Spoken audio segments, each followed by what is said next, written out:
Hello everyone, my name is Phil, and together with Camilo, Dan, and John, we are the Game Pack. Welcome to the 40th episode of our gaming news podcast, the PackCast. Today we're going to be talking about Reggie joining the board of directors at GameStop. Mario Day, MAR10 Day, was on Tuesday, and we're going to be discussing our favorite Mario games and such. Ori and the Will of the Wisps came out yesterday, March 11th, and Konami just ported Castlevania Symphony of the Night to mobile phones. And with MetroidVanias being so popular right now, we were going to talk about our thoughts on that genre. Then the Nintendo PlayStation sold for over $300,000 at auction, which is crazy, but also maybe not so crazy. And lastly, we will round out the show with this week's new releases and what we've been playing. All right, with all that being said, let's get into our first story. Reggie joins the board at GameStop. So Reggie Fils-Aimé is the former president of Nintendo of America. He's been appointed to the GameStop Board of Directors. He, along with a few others, were brought in in an attempt to increase sales and perhaps bring better leadership to the retail store. And then, according to our source, GameStop has suffered dismal sales recently, posting a 25% downturn of $1.8 billion in global sales year over year. Oh my God. This holiday. Yeah, I know. That's a big number. Yeah. Billion with a B, baby. A year over year since this last holiday season. So, with all that news in your eardrums, what are your guys' first impressions of hearing this news? Because I thought Reggie was off somewhere. He had an early copy of Animal Crossing New Horizons, and he was just straight chilling. Yeah, but I think people retire, but they get bored. Like, what do you? Yeah. You're bored, so you need something to do. Yeah, I think it's great that he's stepping in because he has shown. When he left Nintendo, people were legitimately shook. Yeah, and that's like the sign of someone who has made a huge impact. Mm-hmm. So hopefully he can make an impact with GameStop because they certainly need something. Absolutely, they do. But that I was just gonna say, if you're somebody who is high performing, delivering results, your brain is always working to solve problems and all that, and then that part of your life just goes away, there's gotta be an itch that you have to scratch. Yeah. And you do see a lot of these people who have worked in companies for years joining board of directors in charities and other companies and all this kind of thing to definitely not just keep your old mind from decaying, but to be occupied and to continue to do something positive in the world of gaming. So it's I think cool. The people are a little confused. He's not working for GameStop. Mm-hmm. He's just on the board of directors. So it's not he, how he was the president of Nintendo of America. Mm-hmm. It's not a full-time job. It's just, he's there to advise. Yeah, very much an advisory role. When a company might bring on consultants to help figure things out, it sounds kind of like that to me. Mm-hmm. Yeah.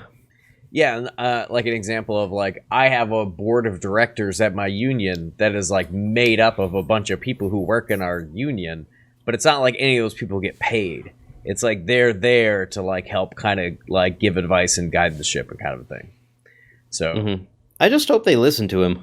Hey, I hope he has good ideas. Yeah, it depends on the ideas. Yeah, I think GameStop just has a poor stigma around it right now. It's a very people just look at it negatively, with the practices it has.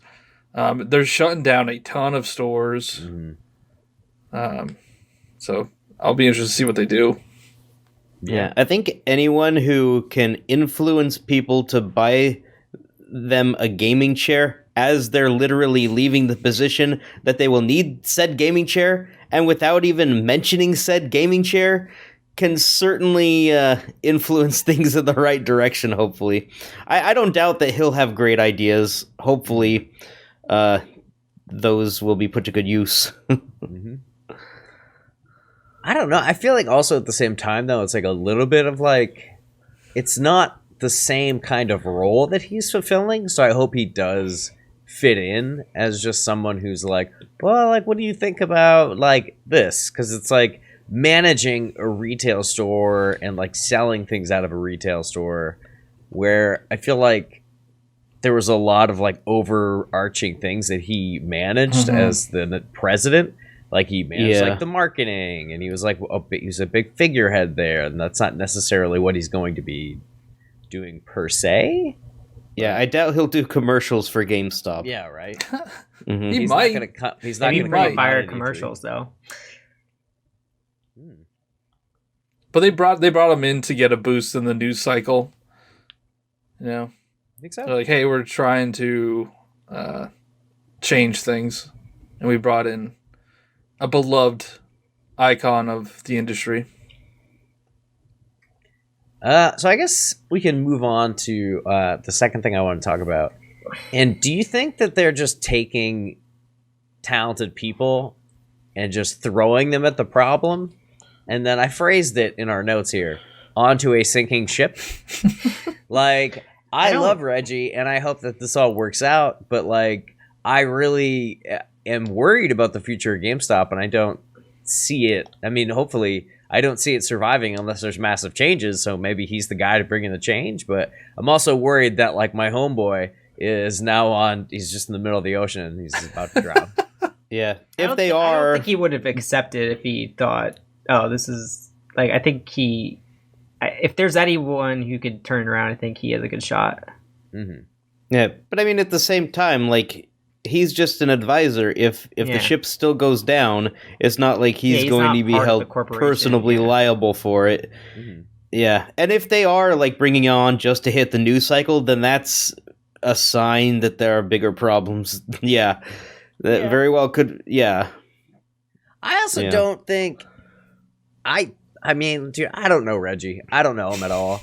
But like, my impression of him is that he's smart enough to not just like be a patsy for GameStop to help boost like the appearance of game, or like the national or international view of GameStop. You know what I mean?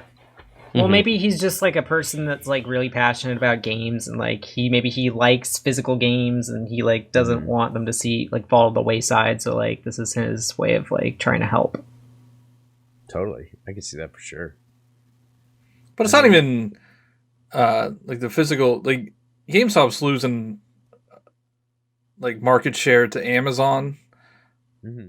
Yeah, but like GameStop is like the only like brick and mortar like store that's just like all across the country that you can just go buy games. Like, nobody wants to leave the house right now. You can go to Best Buy, you can get some on Amazon, but like, it's the only dedicated gaming store. It's true. It'd be interesting if the only dedicated store. It's like, because you can go, like, if you're into bass fishing, like there's stores just for bass fishing. Like, what it's like, Bass Pro Shop or whatever. Like, there are stores dedicated to like these niche hobbies, and it'd be weird. In my opinion, it'd be really weird if there wasn't a store that you could go to if you were a gamer. Like, yeah, it just seems like it's something. Will survive. FYE? Do you remember FYE? Yep. Yeah, but that was just like a crummy Best Buy. But that was for like, you know, all your music needs and that kind of. It was music, movies, and games. Like, and Sam Goody really before then. Best Buy. I think the FYE was like it had everything. It was just not good. It's a smaller. All the FYEs I've ever been in. Not that I want to talk about FYE forever, but all the ones I ever been in were like the selection was weird and the store was small. Yeah. Tower Records. Mm-hmm. Now they like strike me as one that was like big and massive, and they even failed. Mm-hmm. Yeah, times are definitely changing. That's true. It's very true. Because now it's like, if you want to buy records, you're going to like these smaller venues, like, or not venues, but like stores, like mom and pop shops. Yeah, like I'm just the only one I can think of is like Amoeba Music in like downtown Hollywood. But it's like that's also like an institution. I think in part the industry is trying to some extent force a change in the consumption, because if they get rid of the brick and mortar shops, then that kind of encourages people to not consider getting old used stuff, because when people buy used, they're not buying new necessarily. And so it wouldn't I wouldn't be lost on me that like they might just be trying to run out businesses that make their, a bunch of their big bucks on used stuff and used goods. I don't know. That makes sense to me, because how much money does Nintendo make off of a game that GameStop resells? That's used. Nothing. Yeah. Like anything? If it's already been like sold new and it's resold, they don't get anything. Right. Right. So I think it's in PlayStation's and Microsoft's and Nintendo's best interest for GameStop to go to business. Yeah, especially since Nintendo, for example, is giving an avenue to access a lot of their old library. Whether or not it's the avenue we want from them, it's offering it at a price, so they are getting a cut when people play their older games through their own services. Yep. Or buying something off the PlayStation Store. Yeah, maybe we're trying to lock it down. Cool. All right, last and final thoughts on Reggie. I think we should move on. I'm excited that Reggie is like back in the video game like conversation again. I missed him. I thought he was gonna go. He just was on vacation forever. He's back. I wonder how this might play into the relationship that GameStop has with Nintendo, if it will affect it in any way, shape, or form. I wonder. That's probably a conflict of interest. Yeah. But I mean, like, what if Nintendo's like, oh, well, Reggie's our boy, and we're gonna go light on GameStop, instead of bringing out the big gloves. Wait, what do you mean go light on GameStop? Like if they're trying to make them go out of business, for example. I don't think they are, but instead of like just beating them into oblivion, they might be like, oh, well, we'll back off a little. They're like I don't know. At the end of the day, though. That's true. Yeah, it is a place where they get their things sold. So it is like, I don't know, it's catch-22. Yeah. Cool. Welcome back, Reggie. We missed you. Not that you really actually went. All right, cool. So it was Mario Day on Tuesday, March 10th. As it is every year on March 10th, we celebrate Mario Day because March 10th, MAR10, sort of looks like the word Mario. So for some reason, a couple of years ago, we started celebrating Mario Day on March 10th, and I'm not against it. I'm for it. Anytime I can celebrate Mario, I'm down. So, in honor of the red-capped hero, we wanted to talk about our first Mario memory and our favorite Mario game of all time. So, I guess the first question for you guys I have is, what is your first or earliest Mario memory you can recall? So I never had an NES growing up, but my uncle did. And I just remember going to my grandmother's house. He had the NES hooked up there, and we would play Super Mario Brothers all the time. It was awesome. There are like old VHS tapes of me like discovering the warp pipes. Yeah, I just had a lot of great memories because I was like 4 years old, and then like I could still remember, hanging out with my uncle, just like trying to beat the game. I don't know if I ever beat it back then, but I definitely found the warp pipes. That's awesome. Nice. I remember back. I was at least under 7 years old. But like a friend of mine had the original NES. That was the big thing that their family had. And I went over there, and they had the Super Mario and Duck Hunt. And we were playing with the Zapper gun with Duck Hunt. And we're switching over to Mario. And we're playing through the level. And then you go underground, and it's like, whoa, we're in like a new area. We're like under the level. That's crazy. And yeah, I guess that's probably my earliest memory. Awesome. Camilo, what's your earliest memory? So I didn't start playing games until like N64. So I don't have like a lot of memories of playing Super Mario 64, but I do remember like one or two few times. I think it was before I got an N64. I don't know if you guys have ever experienced this, but like back in the day, I feel like I was at like a furniture store and like they had like the area in the back where like the kids play, like the parents shop or whatever. And they had an N64 there with like Mario 64. So I have a memory of that. I remember Sears always had them hooked up. Yeah. And then I also played Mario Party 2 a lot with my babysitter. So yeah, that was probably those two. Fun. Mario 64 and Mario Party 2. Nice. I think my earliest memory of Mario was that we moved states, and in order, I think, to appease us, he bought us the Nintendo with the Zapper and like the multi-cart Mario Bros. Duck Hunt for me and my older brother. I'm not sure if my younger brother was.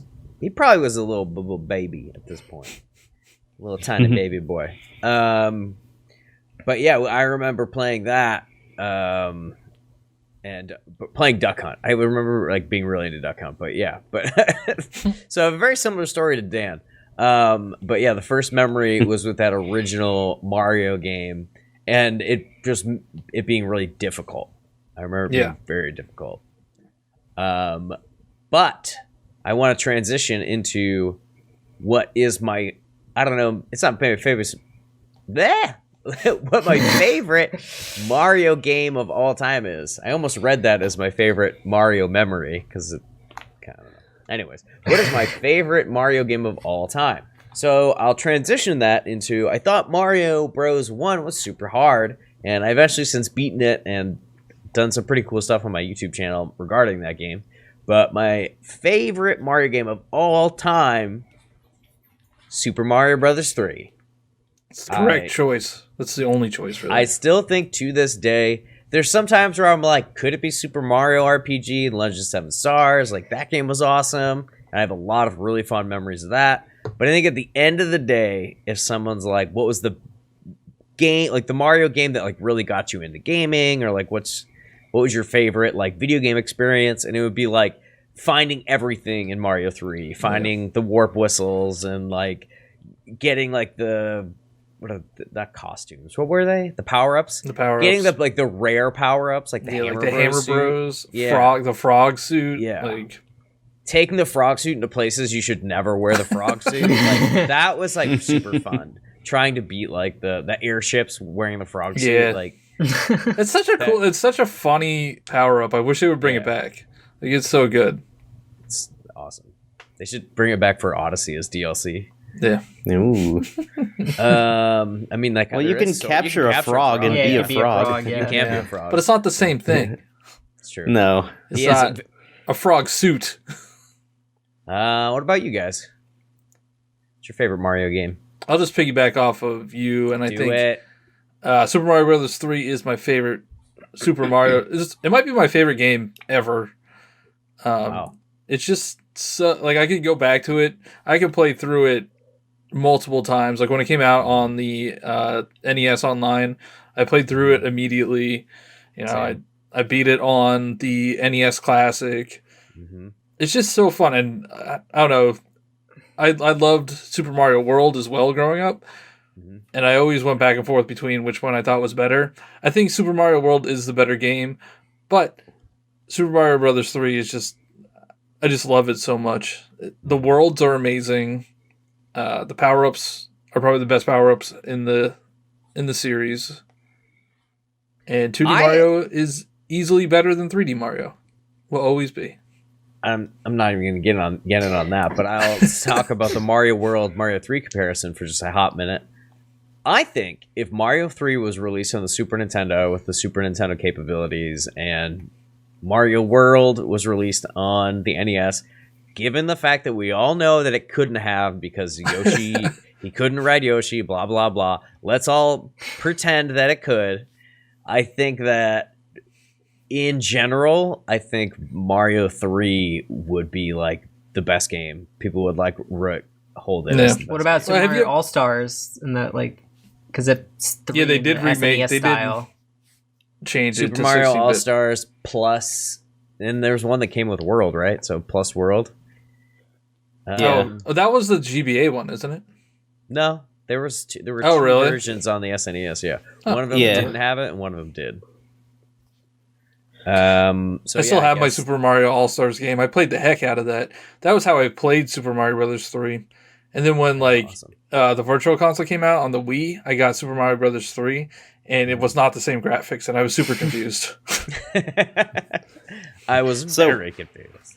So I want to piggyback off of something John said Sure. and say that 3D Mario is always going to be better than 2D Mario, and that's the right choice. That's the right choice. Yeah.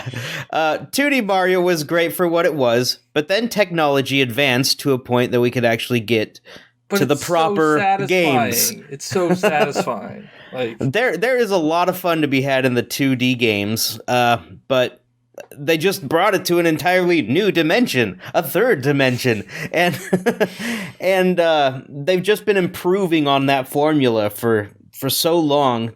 They kind of, to some extent, abandoned the 2D in like ingenuity and like development. I don't know the word I'm looking for. They took Mario 2D games and they stopped trying to make them good.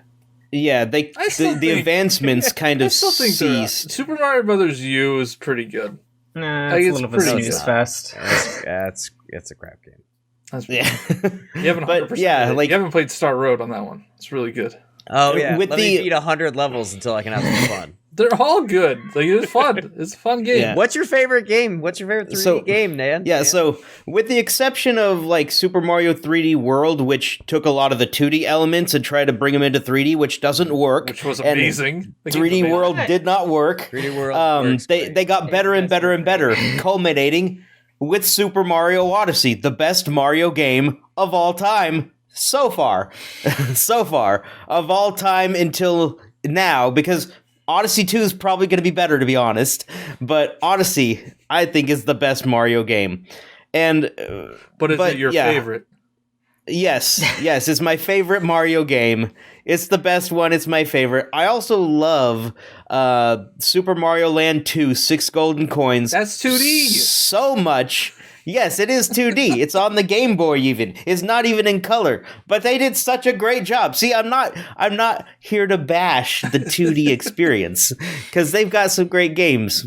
Yeah. So, yeah, Super Mario Land 2, 6 Golden Coins for a long time was my favorite game of all time. I love that game too. That game's It's a good amazing. game. Very good game.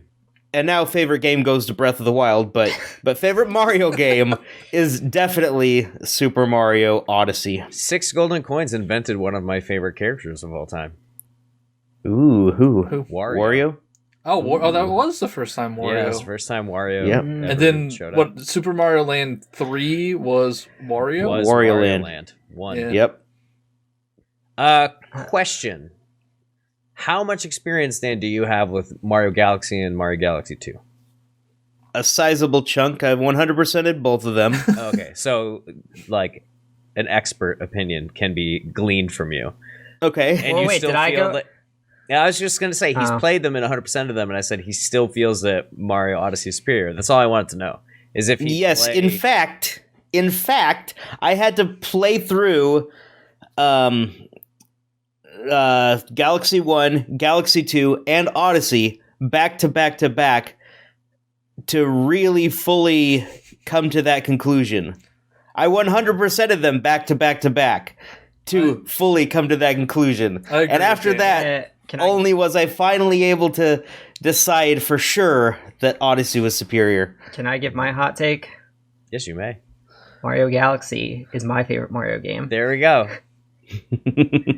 It's I mean, the it's first good. Mario It's Galaxy. my favorite 3D game. Mario Galaxy was like I feel like it was like the first game I ever like 100%ed, and Rosalina is Bae, And I don't know. Like, I loved like the whole like gravity element of it. I thought that was like really innovative. It's really cool. They are great games. I always get confused, like running around like a sphere, as opposed to like a linear platform. Yeah, I'm surprised at how well the gravity mechanics actually worked, because like some spots are a little wonky, but they are not nearly as wonky as I thought they would be playing the game for the first time. I would love to see Super Mario Galaxy 3 on the Switch. A lot of people want to see that. Without like the waggle. I highly doubt that it will happen. I think they'll do a remake or an HD version. I don't think they're going to do a third one. As long as they take the waggle out, I'll be fine. All right. Well, that was a fun conversation about Super Mario / Mario. And we all kind of had differing opinions, but we have some overlap. And I love all Mario games. I don't want to like make it seem like I don't. I was trying to like Mario segue games. into like how can we say how much we love Mario at the end of this? Yeah, except for Bros 3. That game was just kidding. I can't even joke about that. It's so good. It's so good. I'm What's not your like least the biggest favorite? fan Quickly, of the 2D let's games. add a new question. Add a new question. What's the new question? Least favorite, real fast. Super Mario 64. Oh, doesn't hold up. I can't even think.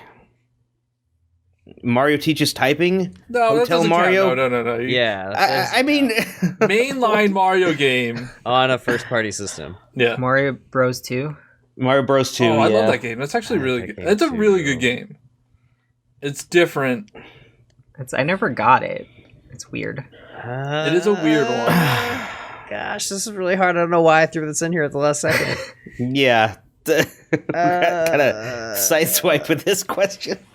I don't know. I guess I'll do Mario 2 just because it's so easy to just pick. Wow, you took the Mario Land 1. I'm going to get bashed for saying Super Mario 64. Land 1. Yes, Mario Land 1. That one's a bad game. No, it's a bad game. That one is a bad game. It doesn't. It's the least feeling of a Mario game, and that's saying something since Mario Bros 2 exists. Yeah, Mario Land 1 feels the least like a Mario game. The first time I played that was when it like first came out on the 3DS Virtual Console because there was like no games to play on the 3DS, and I thought it was okay. I didn't think it was bad. I thought of another one. What? Super Mario Maker 1. Worst Mario game. All right, cool. That was a very good conversation, guys. That was great. All right, and on that note, we're going to take a very short break with a commercial from the editor. Bill, Camilo, Camilo,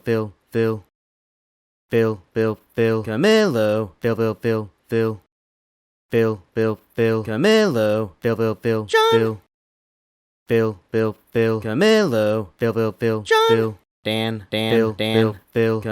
Camilo,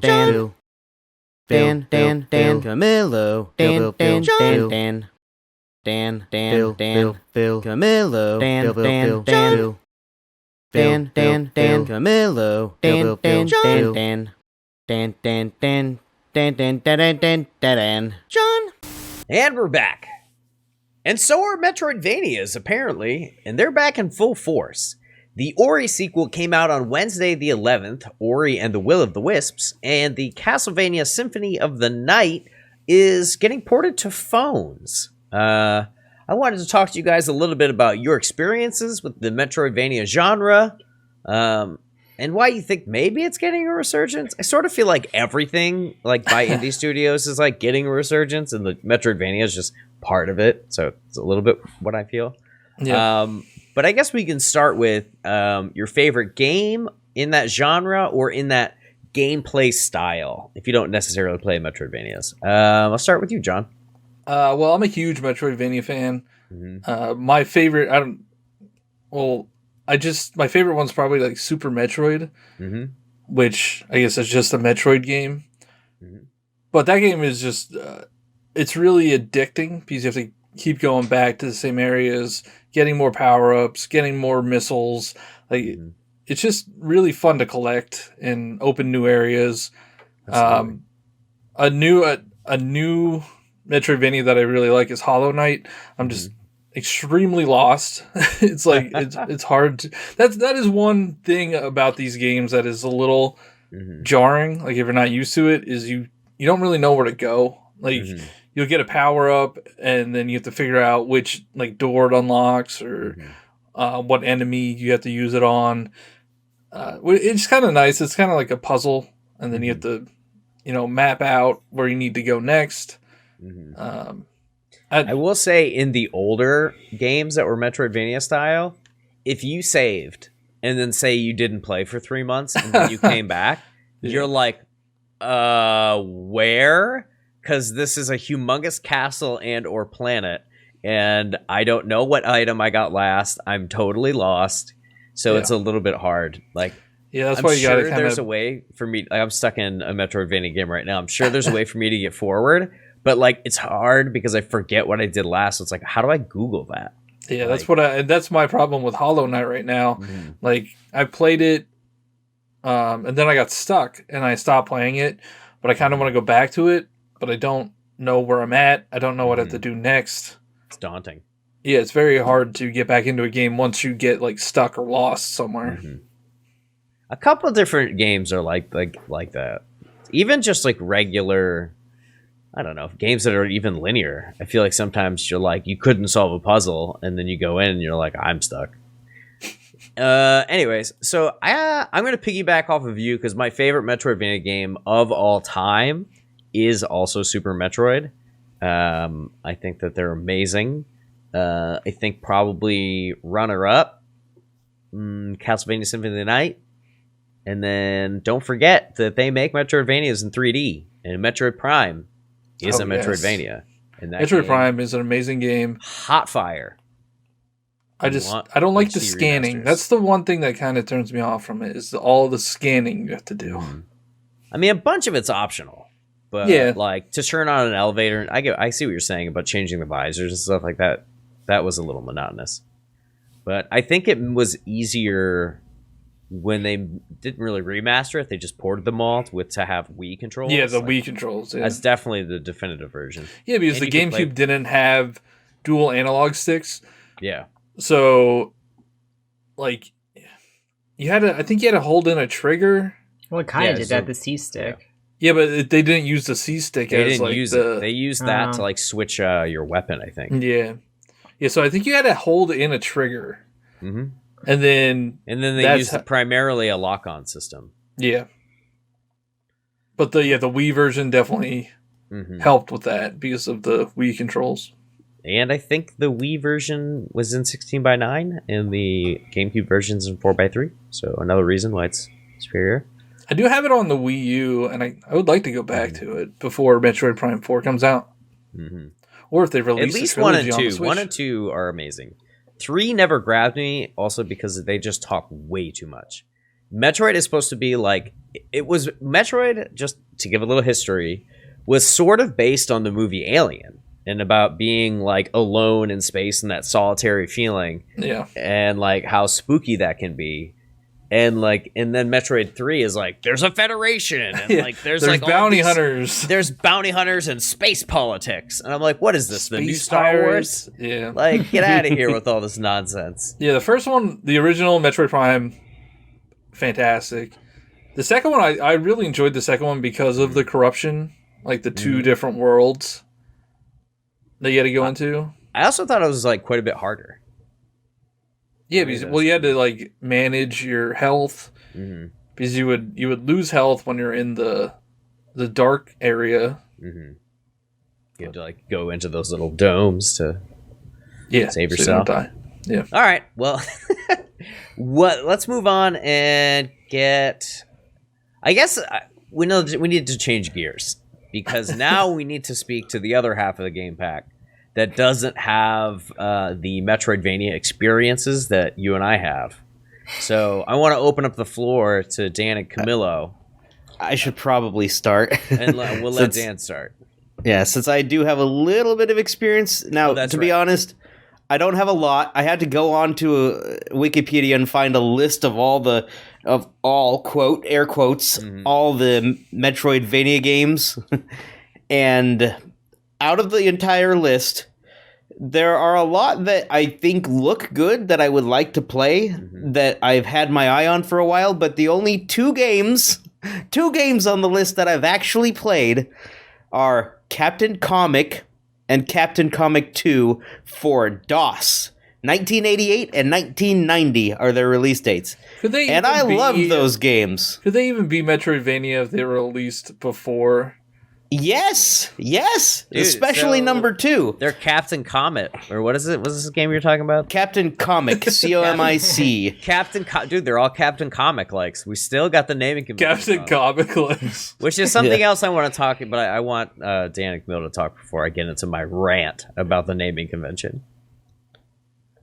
So you're telling us about Captain Comic. Okay, yeah. So Captain Comic, you find yourself. You're basically this space explorer that finds yourself on a planet, and you go around and you basically find items and keys and make your way through doors and power-ups to get into new spaces. And like number 2 is where it really is definitely, oh yes, this is a Metroidvania. The first one, yeah, but the second one, you got a save system, and basically you discover this alien race called the Skredgib, and they send you on this mission. You don't know they're the bad guys at first. In the weeds. But it's big jerks backward is the idea. And through exploration and finding of items, you get to new locations, you get new power-ups, you access, there's a rocket ship or a rocket pack, a jet pack that allows you to go to a castle into space that you can't get unless you have the rocket pack. If that's not Metroidvania, I don't know what is. So definitely Metroidvania. Sure. Tons of fun. If anyone has not played it, I definitely recommend them. I'm always looking for new DOS games to play. It's great. DOSBox. It works on pretty much everything. And you can get the games anywhere. It's so nice. Check out this Captain Comic. Sounds pretty cool. It is. Quickly, before we move over to Camilo's favorite game. Actually, let's just move on because this doesn't make sense without his take. Go ahead. Okay, so I'm not the biggest fan of Metroidvanias. I looked at, I think, the same list that Dan did, and I haven't played any of those games. And I think that's not because... even Captain Comic, the greatest DOS game of all time. I think that's because... So, I believe Metroidvanias are, they're pretty nostalgic games. They're trying to recapture, what Super Metroid did and Castlevania did. Mm-hmm. I never owned a 16-bit console, so I have no nostalgia for these. I think... I can see why people like them. I just think they're a little dated, because, you're trying to, go back to, an old style of game like that, and I don't believe in the artificial lengthening of a game by just making it confusing. And I think that's what games used to do back in the day, and it's not. I don't think we should be doing that. It was more about exploring. I don't think it was about making it confusing. Yeah. It was the whole point of them were you were supposed to Metroid. It was this desolate planet. You're by yourself, and you just had to figure it out. You just had to explore on your own. Yeah, but you could probably beat that game if you know where you're going and stuff really fast, right? Yeah, but you could beat. Hey, you say that about any a lot game. Of stuff. Yeah. Hey, you probably beat this game pretty fast if you know how to speedrun it. Yeah, the initial game, if you like exploration, they're good. I think Metroidvania games, exploration-wise and backtracking-wise, work on a much smaller scale better than they do on a much bigger scale. I just don't like how restrictive they are, because you get to an area and then you can't go in the store because you don't have an item, and then you'll get the item, but you'll forget there was that door there to go back there. It's I don't like retreading the same area over and over again. That's how all the old Zelda games were. If a game fails to give you the impetus to want to go back and discover a way into the door you couldn't get into, then that's the game's failing. And some games definitely do better than others, and there are a lot of games that don't do that well, I kind of feel as well. So I'm with you, Cam, in that regard.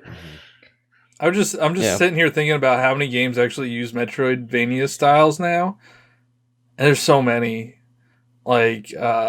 Shantae is another one. Yep, Shantae. Dead Cells. The Ori Shantae, games. by the way, random thought. Remember how, like, 3 podcasts ago, I couldn't remember what developer Xseed was? Are they the Shantae? They do people? Shantae. Oh, okay. So, mystery solved on that thing from, like, 3 weeks ago. Question. Yeah. The original Resident Evil, with its puzzle solvings and getting items to access new areas, would that technically be considered a Metroidvania? I didn't see it on the list, but it kind of has a lot of the elements.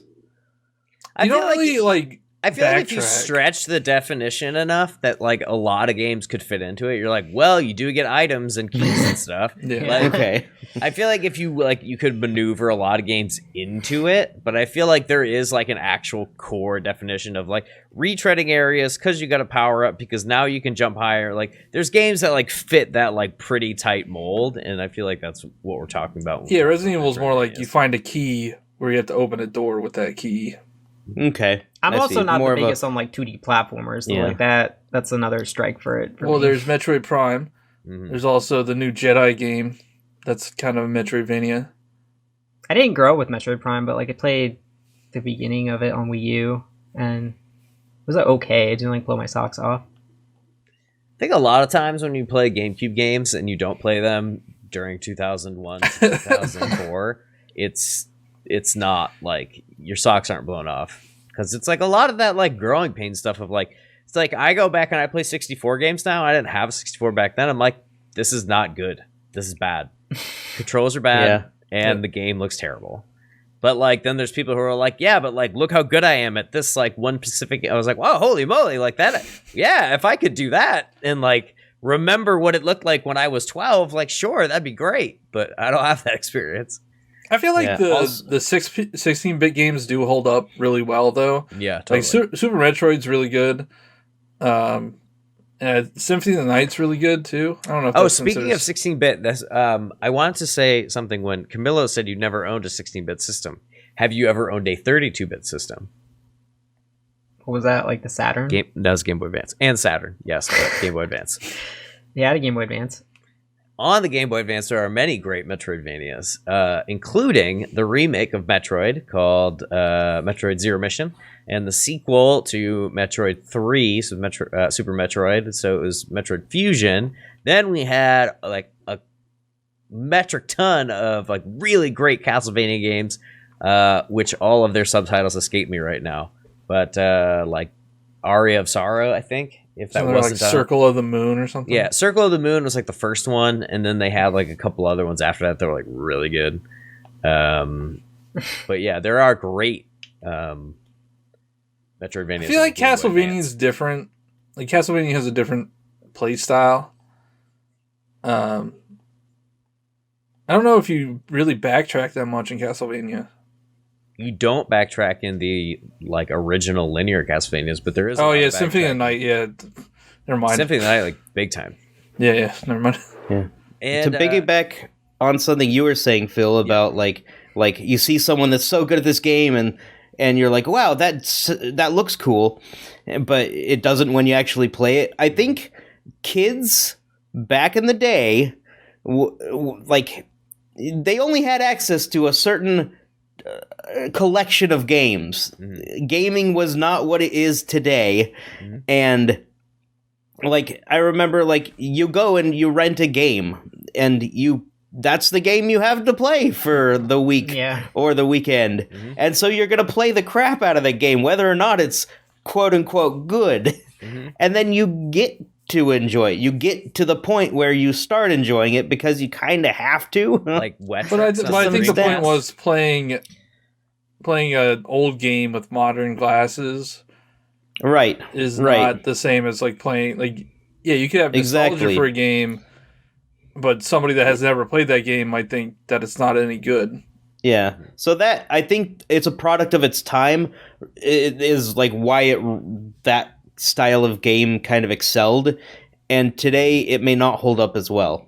Yeah, if they came out this day and age, they might not do as well, but a lot of people, since they do have nostalgia for it, I don't know, but they work on a smaller scale more than they do a bigger scale. I think Ori and the Blind Forest like are perfect examples of, hey, if we did this with modern graphics, like how well would this do? And it's true, selling like out the wazoo.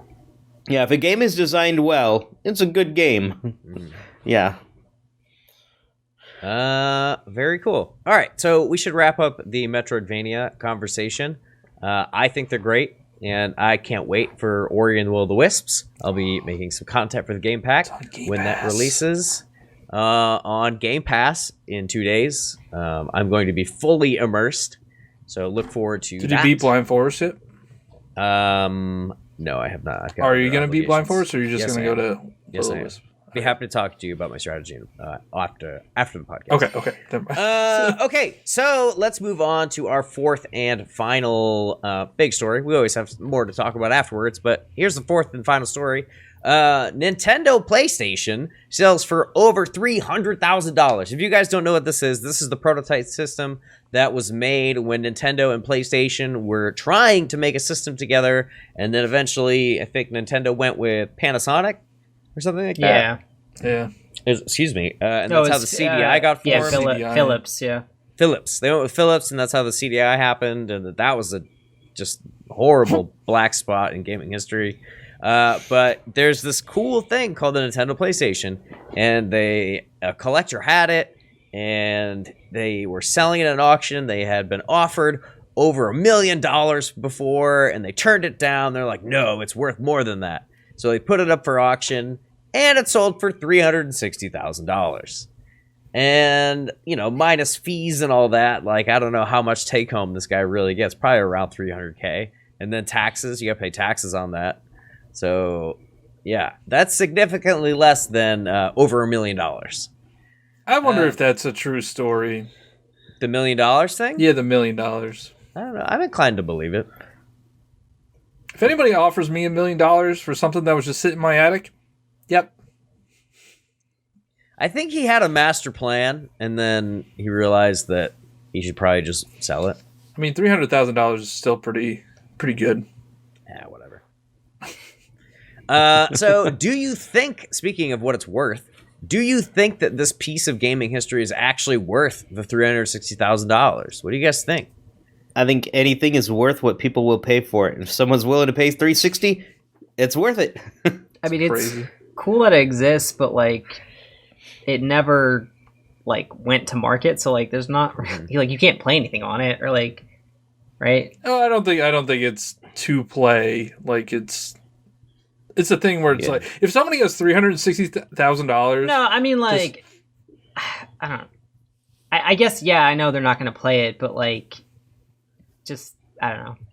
It's very much a discussion piece more than it is a capable piece of hardware. Well, I read it like 3 or 4 articles that were like kind of about this, and like they basically wanted it to be in a museum. Like they wanted it to be part of like his idea, I think originally, or even this, maybe it was the guy who bought it. I think the guy who bought it wanted to like start a gaming museum. But now he's just lending it to museums as part of like an exhibit. I don't know and I think that was in a Spawnwave video. You guys watch Spawnwave? Did you guys see that one?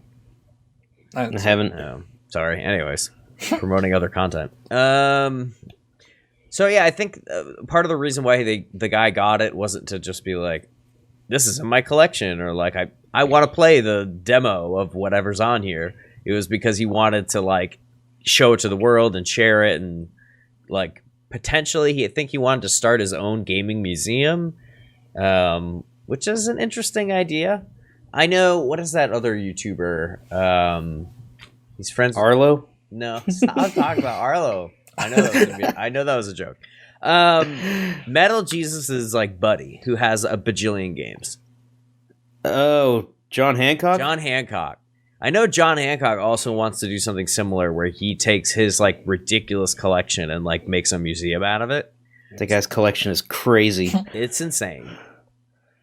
Also, I think the way that he made some poor financial choices at one point that he cops to about how he was obsessed with it and he just like kept buying. So Gotta be careful, kids. Don't buy a $360,000 Sony PlayStation if you can't afford it. All right. So then, I guess, do you guys think that we will see an auction similar to this in the future? Like, what is something that you guys can think of that is like this? This is such a unique piece. The English version of the Nintendo 64 DD. Oh, right. Doesn't Metal Jesus Metal have that? Jesus rocks. Yeah, he has that.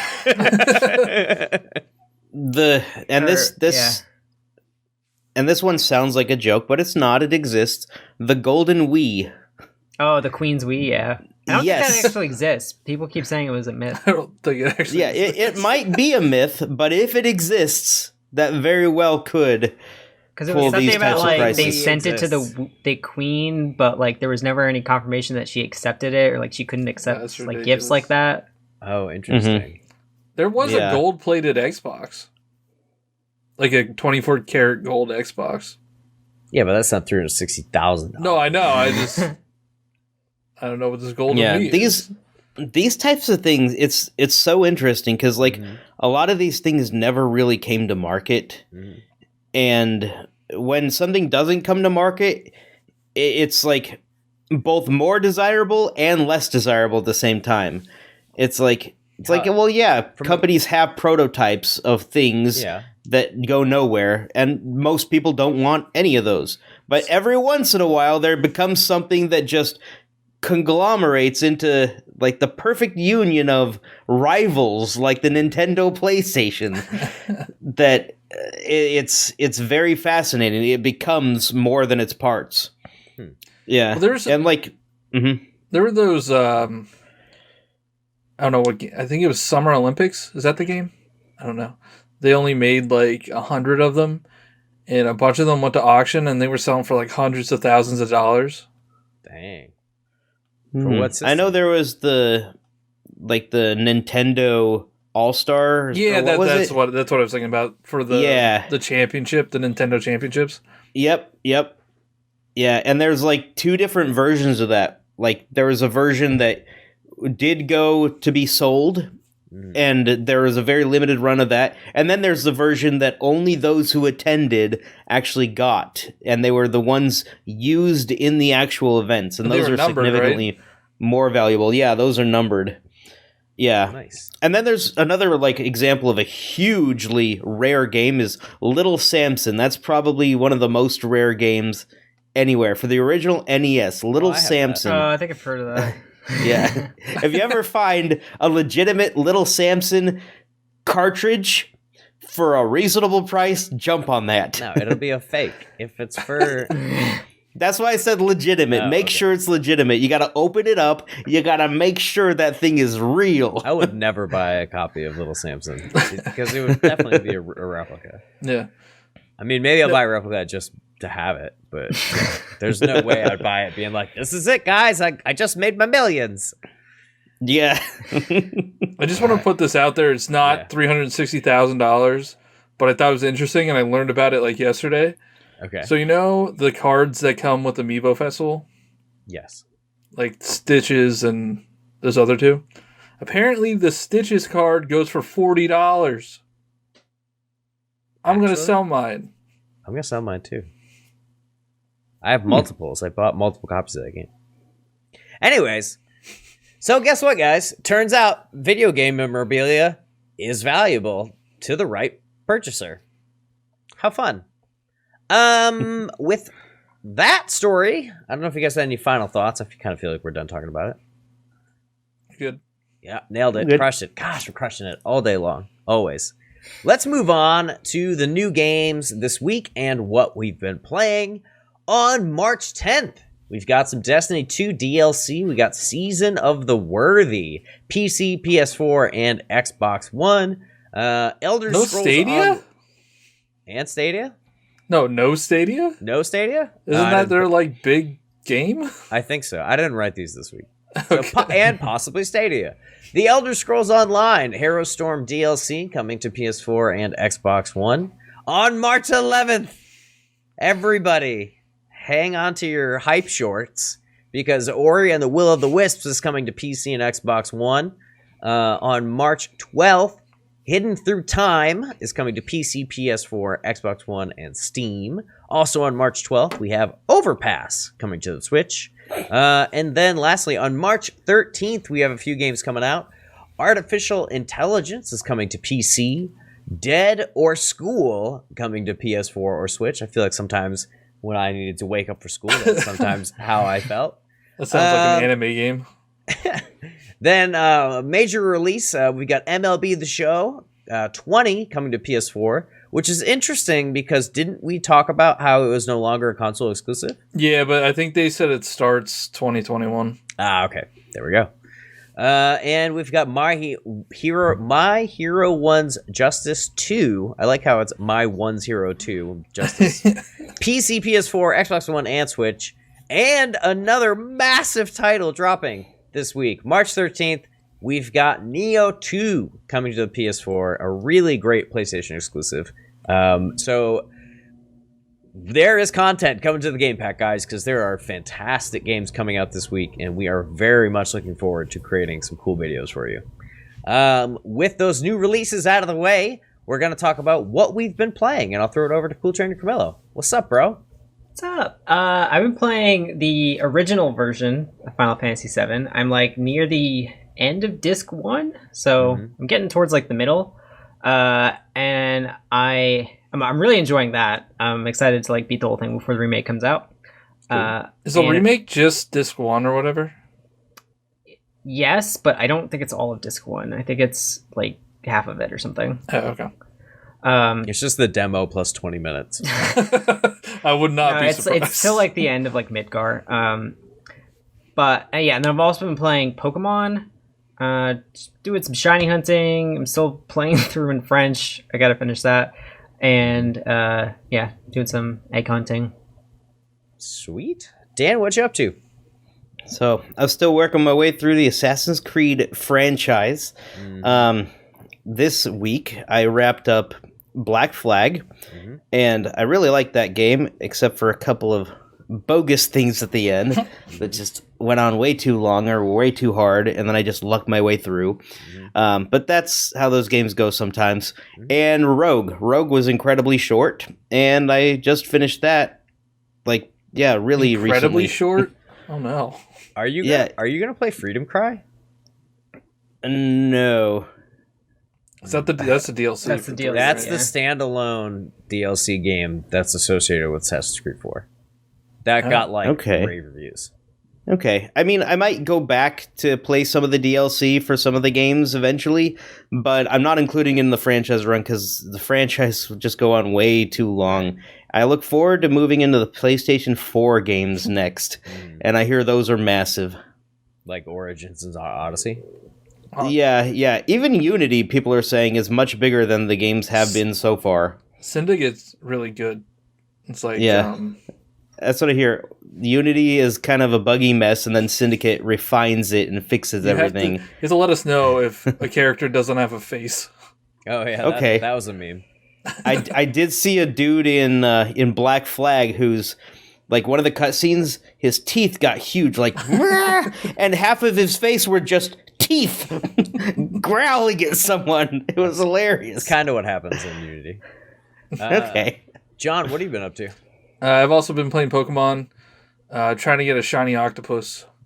Nice. I don't know how to say its name, but it looks really cool. Clavopus? Yeah. I don't know. And then I turned on my PS4 for the first time in like 3 months. And I loaded up Sonic Mania, played that for 5 minutes, and I'm like, "This is not fun." And then I turned it off.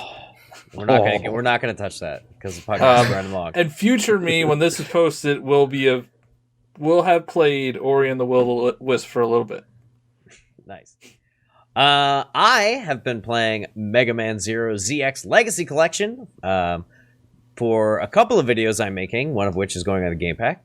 And I've been playing Ori and the Blind Forest, because I don't know if you guys know this, I was invited to an exclusive launch event for Ori and the Will of the Wisps. So I'm also excited to get Will of the Wisps, because by the time this airs, I will have probably put like 10 hours into it. So what are you playing it on? Blind Forest? Blind Forest, I'm playing it on PC. Oh, okay. Yeah, so that's it. got a lot of cool stuff coming up that we're all really excited about. And thank you guys for watching. Don't forget to subscribe on YouTube and ring that notification bell. You can check out the audio version of this podcast on Google Play, Spotify, and iTunes. And you can join the Discord to keep in touch with us and follow us on Twitter and Instagram. All these links can be found in the description. Thank you again for watching, and we'll see you next time. Bye-bye. Bye. Bye-bye.